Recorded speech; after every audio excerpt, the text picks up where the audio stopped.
When we don't play by the rules, there are penalties to pay. And it's the same for countries.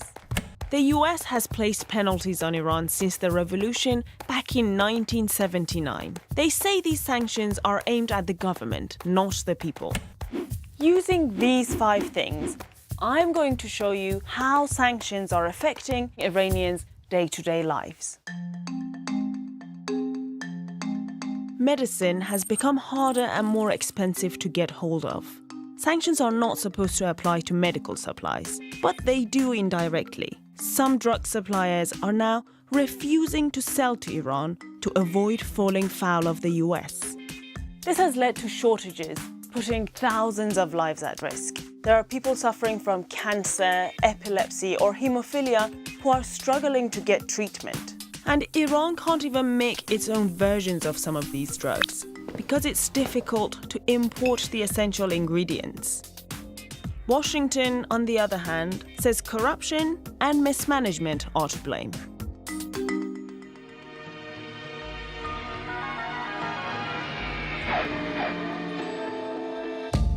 They're so old, they still have ashtrays in the armrests. Some Iranians call them flying coffins. And no wonder. In the past 25 years, more than 2,000 people have died in air crashes involving Iranian planes. For 40 years, airlines in Iran have struggled to update and maintain their fleets because trade sanctions were imposed in 1979 after a hostage crisis in the US Embassy in Tehran. The crowd shouted, "Death to the Americans, death to the Shah, death to Carter." Iran was later hit by even more sanctions over its nuclear program. But under an international deal, in 2015, they agreed to limit their nuclear activities. It looked like Boeing and Airbus were going to sell Iran almost 200 new planes. But 3 years later, only a handful of planes were delivered before President Trump abandoned the deal and revoked the export licenses. So much for safe travels.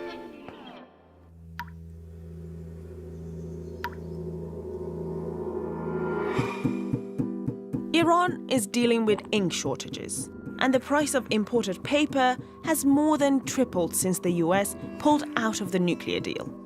Not good news for publishers of newspapers and books. Many well-established papers have now simply become several pages lighter. With existing heavy restrictions on press freedom in Iran, journalists and publishers say this situation will make it even harder to hold the government to account. This, a kilo of red meat, has become a luxury in Iran. It used to cost $10 before the new sanctions kicked in. Now it's more than double that price. Sanctions on Iranian banks have made it hard to import food.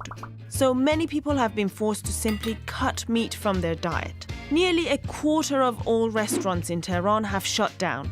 And rationing has been reintroduced for the first time since the Iran-Iraq War in the 80s.